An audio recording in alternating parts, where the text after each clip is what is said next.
जी जी। अभिषेक जी, आप किसी सत्संग के विषय पर कुछ संदेश देना चाहते हैं टूंडला की जनता को? हाँ जी। थोड़ा ऊंची आवाज़ में बात करें, इस रिकॉर्डिंग आपकी साफ है। हाँ जी। हाँ, बोलिए, क्या कहना चाहते हैं?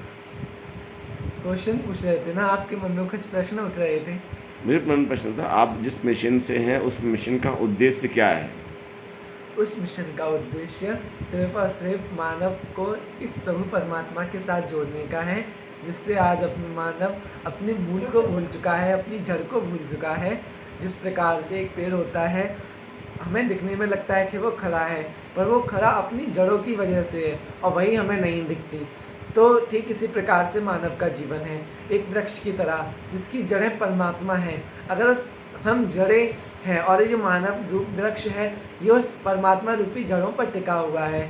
अगर उन जड़ों को ही नहीं जाना, दांतों से बड़ा दातार होता है, अगर दातार से ही नहीं मिलन हुआ, दातार को ही नहीं पहचाना और सिर्फ दांतों में ही उलझे रहे कि सम्मान मिल जाए, प्रतिष्ठा मिल जाए, धन दौलत मिल जाए। मानते हैं कि धन दौलत जीवन के लिए ज़रूरी है, पर ये खुद जीवन नहीं हो सकते। ये जीवन जीने के साधन हैं।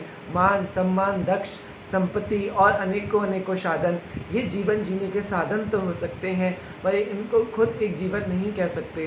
क्योंकि अगर ऐसा होता तो जितने भी आए, चाहे श्री राम हो, चाहे श्री कृष्ण हो, चाहे भगत प्रहलाद जी हो, चाहे ध्रुव जी हो, सभी ने भक्ति करी, सभी ने भक्ति पथ पर पांव धरा। तो आज इंसान के पास हर एक के लिए टाइम है, वह टाइम नहीं है तो परमात्मा के लिए। हम अपने परिवार को पूरा 24 घंटे देते हैं, पर फिर भी हमारे परिवार वाले हमसे आपस में रूठे हुए रहते हैं। और अगर हम अपना 1 घंटा भी पूर्ण समर्पित भाव से परमात्मा को देते हैं, तो वो हमारे 1 घंटे में ही अपने बन जाते हैं। और जो कि हमने 23 घंटा परिवार वालों को दिया, वो फिर भी हमारे अपने नहीं बनते। तो ये कहा भी है कि नरसुर मुन की यही है रीति, स्वार्थ लाभ करे सब प्रीति। सारा संसार ही स्वार्थ पर टिका हुआ है, सेल्फ। सभी अपने अपने बारे में सोचते हैं, कोई किसी के बारे में नहीं सोचता। और अगर हमें ऐसा लग रहा होता है कि वो हमारे बारे में सोच रहे हैं, नहीं, उनका कहीं ना कहीं कुछ ना कुछ लालच, कुछ ना कुछ उद्देश्य है।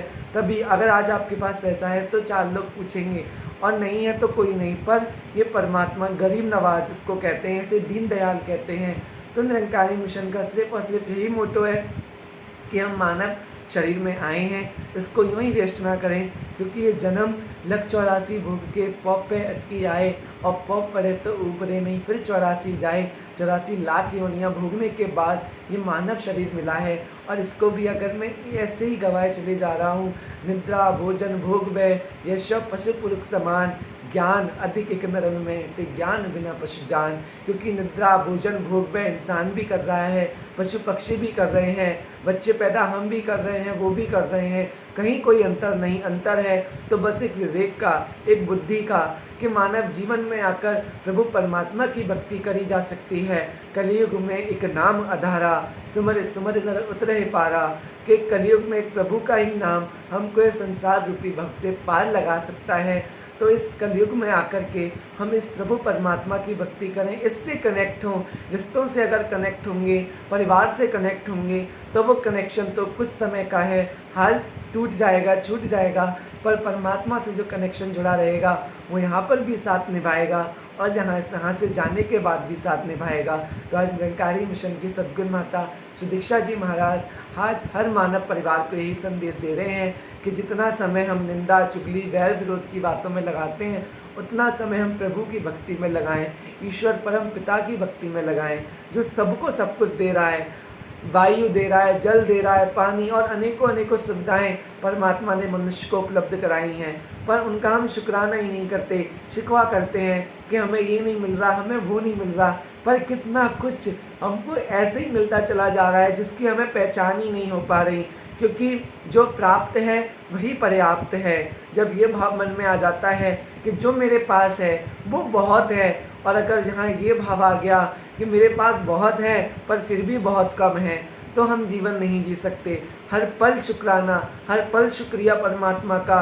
अगर आज एक रोटी भी है पर वो सुकून की है, तो वो रोटी भी मुबारक है। पर अगर 4 रोटी घी की भी हैं और वहाँ कलेश है, वहाँ परिवार में एकता नहीं, यूनिटी नहीं, प्रेम प्रीत प्यार नहीं, तो कोई फिर बात नहीं बनने वाली, क्योंकि आज परिवार के ही परिवार का दगा करने में लगे हुए हैं। कहा भी है किसी ने कि दगा किसी का सगा नहीं है, ना मानो तो कर देखो, जिसने भी दगा किया है उनके घर जाकर देखो। इतना ही नहीं, फिर आगे भी कह दिया कि अहंकार में तीनों गए, धन वैभव और वंश, ना मानो तो देख लो रावण कौरव कंस। जिसने भी अहंकार किया, अपने धन का, मान प्रतिष्ठा, सम्मान, परिवार, मित्र, दोस्त, यार, वो सभी साथ छूट गए। पर अगर जो साथ जाने वाली वस्तु है वो ये परमात्मा, जो मेरे मरते दम तक मेरे साथ है, तो क्यों ना इससे जुड़ा जाए, क्यों ना इसकी भक्ति करी जाए, क्यों ना इसको मनाया जाए। तो बस मैं इन्हीं अपने वचनों से क्षमा चाहूँगा, और अगर मेरे वचनों में किसी के हृदय को ठेस पहुँची हो तो मुझको बख्श देना जी। धन्यवाद जी।